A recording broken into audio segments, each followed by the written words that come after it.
আপনারা জানেন গত 29 আগস্ট গণ অধিকার পরিষদের সংগ্রামী সভাপতি নুরুল হক নূর সহ আমাদের প্রায় শতাধিক নেতাকর্মীর উপরে হামলা করা হয়। সেনাবাহিনীর কতিপয় সদস্য এবং পুলিশের কতিপয় সদস্য এই ধরনের ঘটনা ঘটায়। আমাদের কার্যালয়ের সামনে যে ন্যাক্কারজনক হামলা হয়েছে সেই হামলা আপনারা সকলেই প্রত্যক্ষ করেছেন। শুধুমাত্র আমাদের কার্যালয়ের সামনেই নয়, আমাদের এই গণ অধিকার পরিষদের কার্যালয়ের ভিতরে ঢুকে আমাদের নেতৃবৃন্দকে রক্তাক্ত করা হয়েছে।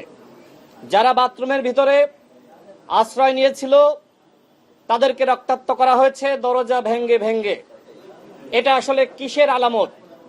সেই ঘটনার প্রেক্ষিতে অন্তর্বর্তীকালীন সরকারের পক্ষ থেকে একটি তদন্ত কমিশন গঠিত হয়। দুঃখের সাথে বলতে হয়, এখনো পর্যন্ত আমরা জানি না যে এই তদন্ত কমিশন কাজ করছে কি করছে না।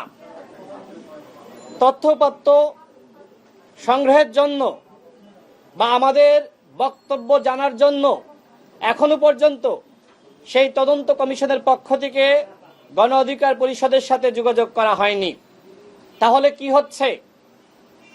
30 দিনের সময় দেওয়া হয়েছে, ইতিমধ্যে আর মাত্র কয়েকদিন বাকি আছে।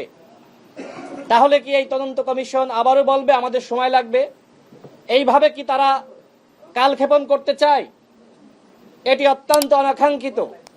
একটি দলের প্রধানের উপরে এই ধরনের ঘটনা ঘটল, রক্তাক্ত করা হলো, প্রধান উপদেষ্টার পক্ষ থেকে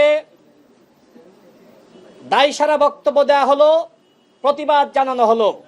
পৃথিবীর ইতিহাসে কোথাও দেখাতে পারবেন না এইভাবে একটি রাজনৈতিক দলের প্রধানের উপরে হামলার পরে সরকারের পক্ষ থেকে নিন্দা জ্ঞাপন করা হয়।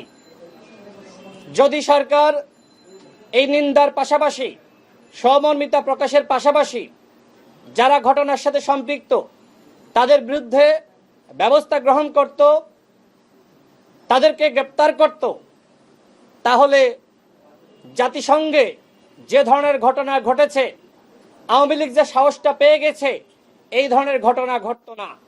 সেখানে এনসিপির সদস্য সচিব আক্তার হোসেনকে ছাত্রলীগ যুবলীগের পান্ডারা ডিম মেরে হামলা চালিয়েছে।